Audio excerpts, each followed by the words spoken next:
Have you ever watched someone quietly lose a battle without making a sound? Picture this: a supermarket aisle, bright lights, full shelves. A young mother stands frozen, holding a tin of baby milk. She reads the price once, twice, then slowly places it back on the shelf. No tears, no drama, just silence. A well-dressed millionaire notices her. At first, he smiles, assuming she'll pick a cheaper brand, but she doesn't.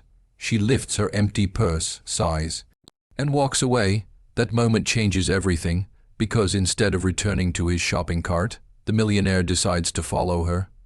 The hardest struggles in life are rarely announced. They don't come with warning signs, loud cries, or dramatic scenes that force the world to stop and pay attention. Most of the time, they unfold quietly, right in front of us, while we remain distracted, busy, or unwilling to look deeper. That young mother in the supermarket did not collapse on the floor. She did not ask anyone for help. She did not complain to the cashier or argue about the price. She simply stood there, holding a tin of baby milk, reading the label again and again, as if the numbers might change if she stared long enough. That moment, so small, so ordinary, was actually heavy with pain. Because behind that single decision to put the milk back was a chain of silent sacrifices that most people would never notice. Invisible struggles are dangerous because they are easy to ignore. Society has taught us to recognize suffering only when it is loud. We respond to tears, shouting, and visible desperation. But what about the people who have learned to suffer with dignity? What about those who smile in public, remain polite, and quietly carry burdens that would break others? Their pain does not interrupt us, so we continue walking. This mother represented millions of parents around the world who wake up every day calculating survival. They calculate food portions, transport costs, school fees, electricity bills, and medicine, always knowing that something will fall short. And most of the time, that something is their own need. Parents often skip meals, delay medical care, and deny themselves basic comfort so their children can have even a little more. Standing in that aisle, she was not just choosing between brands of milk. She was choosing between her baby's nutrition and the rest of the week's expenses. She was weighing hunger against hope, and the cruel part is this: no one around her could see that calculation happening inside her mind. To everyone else, it looked like a simple shopping decision. To her, it felt like failure. We live in a world that moves fast. We are trained to mind our own business, to avoid eye contact, to assume that everyone else is managing just fine. When we see someone struggling quietly, we often explain it away to protect our comfort. We tell ourselves stories: she'll manage, someone else will help, it's not that serious. These thoughts allow us to walk away without guilt. But invisible struggles don't disappear when we ignore them. They grow heavier, they settle deeper. They turn into sleepless nights, silent tears, and constant anxiety. For a parent, they turn into guilt, the kind that whispers, "You are not doing enough," even when you are doing everything you can. This mother didn't feel poor in that moment. She felt powerless, and powerlessness is one of the most painful human emotions. It's the feeling of loving someone more than yourself and still being unable to provide what they need. It's the feeling of standing in a place full of abundance, shelves overflowing with products, while knowing that abundance is not meant for you. What makes invisible struggles even more painful is the loneliness that comes with them. When no one notices your pain, you start believing it doesn't matter. You start shrinking yourself. You stop asking for help, not because you don't need it, but because you are tired of being judged, ignored, or misunderstood. That mother had probably learned this lesson many times before. Maybe she had asked once and been turned away. Maybe she had been told to try harder, budget better, or stop making excuses. Over time, people stop explaining their struggles because the explanations cost too much emotionally. Silence becomes a shield, and this is where the story challenges us, because invisible struggles exist all around us, in supermarkets, buses, offices, classrooms, and hospitals. They exist in people who dress neatly but skip meals, in students who smile but cannot afford books, in workers who show up every day while drowning in debt, in parents who say I'm fine, because they don't have the energy to explain the truth. The millionaire noticed something most people missed, not because the struggle was loud, but because he chose to observe instead of assume. He noticed hesitation. He noticed trembling hands. He noticed the weight in a simple action. And that awareness became the difference between walking away and stopping. Invisible struggles ask something difficult of us. They ask us to slow down. They ask us to be present. They ask us to see beyond appearances and recognize that dignity does not cancel desperation. A person can be polite, quiet, and well-mannered, and still be fighting the hardest battle of their life. This key point reminds us that compassion begins where judgment ends. When we train ourselves to notice the small signs, the pauses, the sighs, the quiet decisions, we begin to understand that many people are not weak, lazy, or careless. They are tired. They are overwhelmed. They are doing their best with limited options. The mother putting back baby milk was not making a choice out of irresponsibility. She was making a sacrifice out of love. And the tragedy is not that she had to make that choice. The tragedy is how easily the world could have walked past it without ever knowing it existed. One of the greatest mistakes human beings make is judging a situation before truly understanding it. We see a moment, form an opinion, and move on, never realizing how incomplete our understanding really is. This habit is not always cruel. Often, it is unconscious, but its consequences can be deeply harmful, especially for those already struggling. When the millionaire first noticed the mother in the supermarket, his mind reacted the same way most minds do. He didn't know her story. He didn't know her circumstances. All he saw was a woman hesitating in front of a shelf. Instantly, assumptions formed. Maybe she was undecided. Maybe she was comparing prices. Maybe she would choose a cheaper option.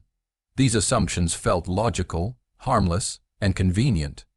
Judgment often disguises itself as logic. We judge to simplify the world. If we can explain someone's struggle quickly, we don't have to emotionally engage with it. If we can label a situation as not serious or temporary, we are free to walk away without responsibility. Judgment protects us from discomfort. Society has trained us to judge before understanding. We are taught to believe that success is the result of hard work alone, and failure is the result of poor choices. So, when we see someone struggling, we instinctively search for their mistake. We ask questions silently. Why didn't she plan better? Why is she shopping here if she can't afford it? Why did she have a child if money is tight? These questions may sound practical, but they lack compassion. They reduce complex lives into simple blame. The truth is, most struggles are not the result of a single bad decision. They are the result of circumstances piling up: job loss, rising prices, medical bills, lack of support, inflation, single parenting, or unexpected emergencies. But judgment ignores context. It looks at one moment and assumes it represents an entire life. The mother placing the milk back was not irresponsible. She was realistic. She knew exactly how much money she had, and she knew exactly what would happen if she crossed that limit. Her hesitation was not confusion, it was calculation.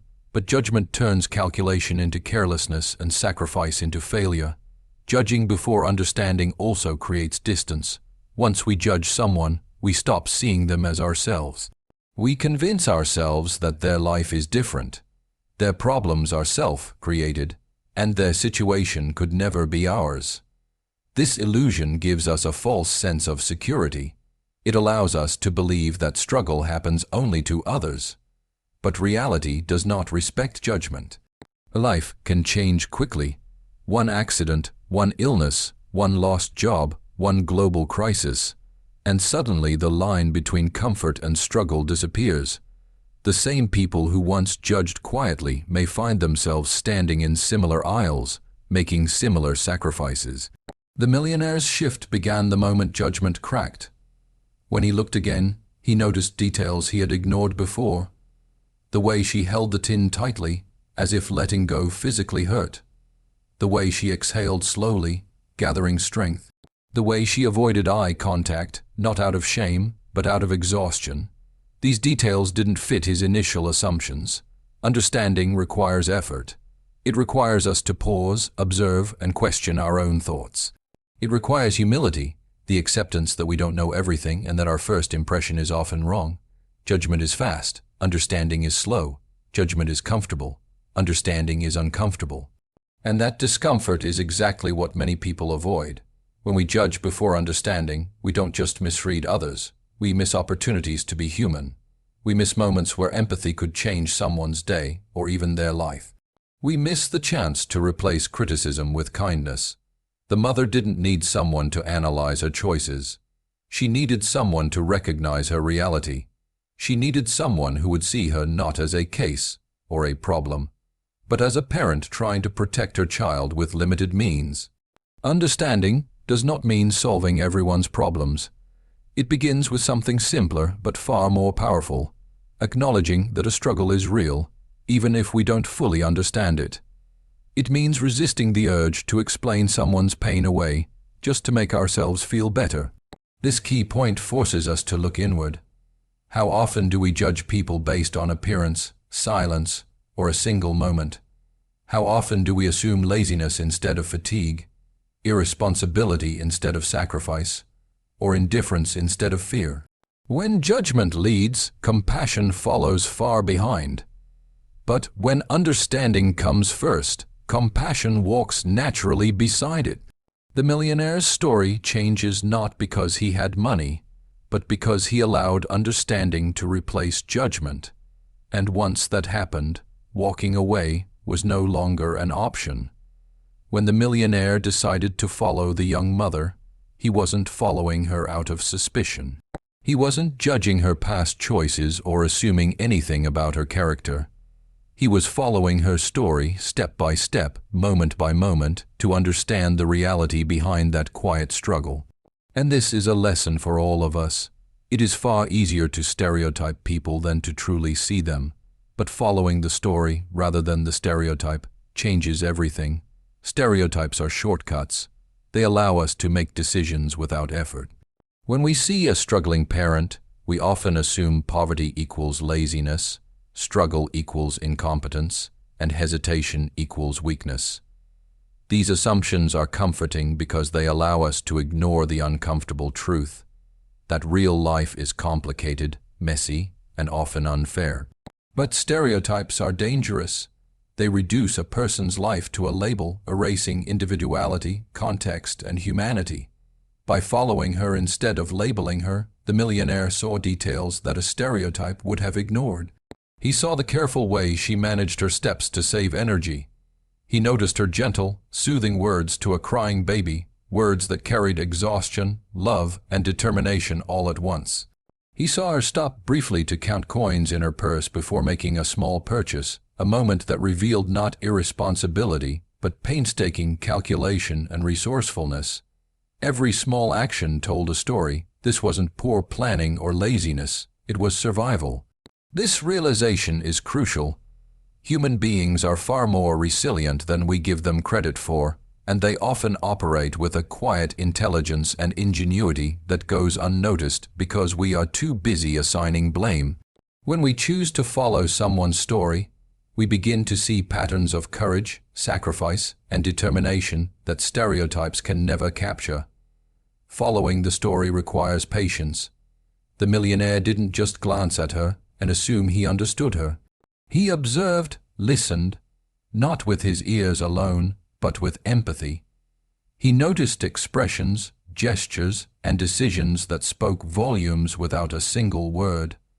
Life is full of people whose struggles cannot be summarized in a single sentence. Yet we often attempt to do exactly that with stereotypes. This approach is transformative.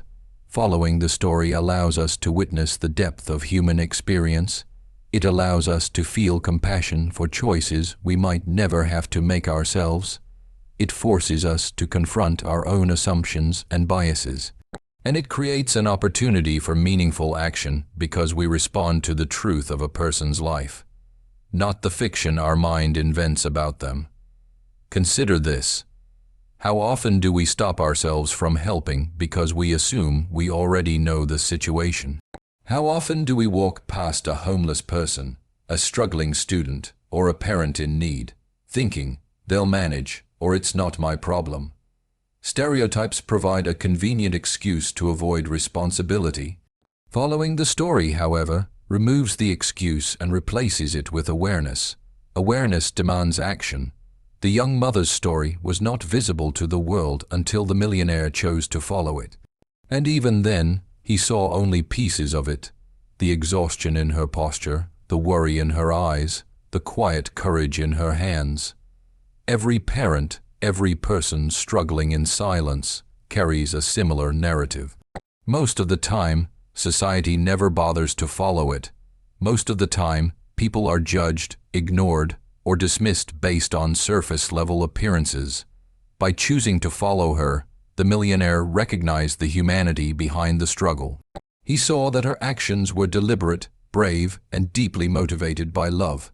And this is the heart of the lesson. The stories people carry are always more complex than the stereotypes society assigns them. Each person's life is a narrative, with struggles, triumphs, sacrifices, and hope intertwined. We only need to be willing to walk alongside it, even for a moment, to truly understand. Following the story also requires humility. It means accepting that we do not know everything about another person's life.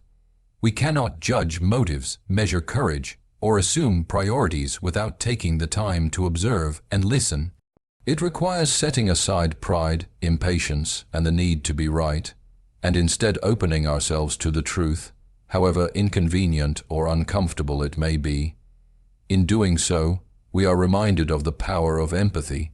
Following the story, rather than the stereotype, allows empathy to guide our decisions. It turns passive observation into active engagement. It transforms what could have been a fleeting moment in a supermarket aisle into an experience that reshapes the way we see people, the way we respond to struggle, and the way we define generosity and humanity. The millionaire's choice to follow her illustrates something profound. Understanding a person's story requires intentional attention. It requires rejecting assumptions and stereotypes in favor of curiosity and observation. And ultimately, it demonstrates that when we follow the story rather than the stereotype, we unlock the ability to act with compassion, to intervene with purpose, and to make a real difference in someone's life. When most people think of wealth, they picture bank accounts, luxury cars, big houses, and expensive vacations. They equate money with power, influence, and security. But the story of the millionaire following the struggling mother challenges that assumption. True wealth is not measured by what you have. It is measured by what you do with what you have, especially when someone else's life depends on it. The millionaire could have continued shopping, added items to his cart, and walked out of the store with no thought beyond his own comfort. From an outsider's perspective, he already had everything most people dream of: money, freedom, security. Yet he paused. He chose to take action, to engage, and to step into someone else's world. This is the critical difference between having wealth and being wealthy. Wealth that never touches others remains static. It does not change lives or create impact. This mother's life was not changed by the amount of money the millionaire possessed. It was changed by his willingness to act on his awareness. He had the resources to make a difference, yes, but what mattered more was the decision to use them for the benefit of another human being. It is one thing to have money. It is an entirely different thing to translate money into meaningful action, compassion, and change. True wealth carries responsibility. If you have the ability to alleviate someone's suffering, even in a small way, and you choose not to, then the value of your wealth diminishes, not in financial terms, but in moral and human terms. The millionaire's pause in the supermarket aisle reminds us that money alone does not define a person's character or legacy. It is how you wield it that determines your real impact. Wealth at its best is active. It is alive, it reaches beyond the self, and it is measured not by possessions, but by the lives touched, the hope restored, and the dignity preserved. In this case, the mother and her baby were the beneficiaries of that active wealth, and the moment could not have been replicated simply by writing a check or donating anonymously later. Timing matters. Immediate action matters. Presence matters. Consider the lesson here. You do not need to be rich in the traditional sense to be wealthy in the truest sense. Every act of kindness, every gesture of help, every decision to notice and respond is a form of wealth. A kind word, a shared meal, or even listening carefully can have immeasurable value for someone struggling silently. It is the willingness to use whatever resources you possess, money, time, energy, empathy, to improve someone else's life that defines real wealth. Moreover, wealth is amplified when it is intentional. The millionaire's choice was deliberate. He didn't follow the mother to impress others, to gain recognition, or to feel good about himself. He followed because he recognized a need, and he chose to meet it. Wealth, when wielded without intent, remains inert. Wealth, when combined with empathy and action, becomes transformative. It reaches further than a bank account ever could. This story also highlights a subtle truth. The most valuable forms of wealth are not always visible. Financial assets are easy to see and quantify. Acts of generosity, however, often go unnoticed, leaving only the person receiving the help to carry the knowledge of the impact. True wealth is quiet when it needs to be. It doesn't seek attention, it seeks effect. By choosing to act in the moment, the millionaire's wealth became more than just numbers. It became life-changing reality.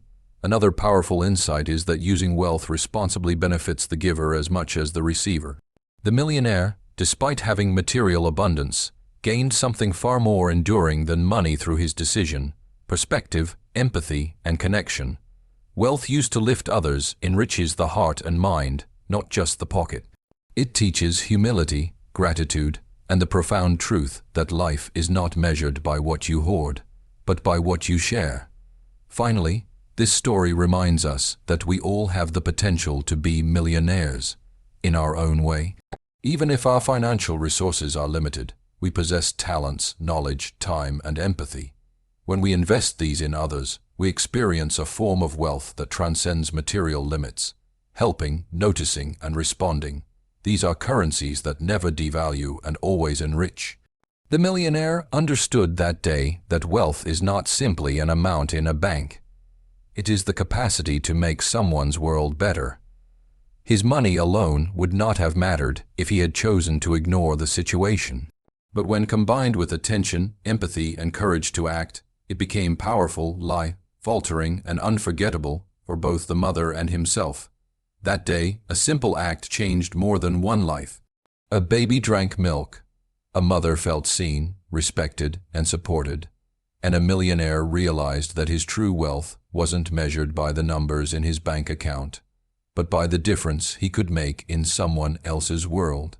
Life gives us countless opportunities to act, to notice, to pause, to follow someone's story rather than a stereotype, and to turn compassion into action.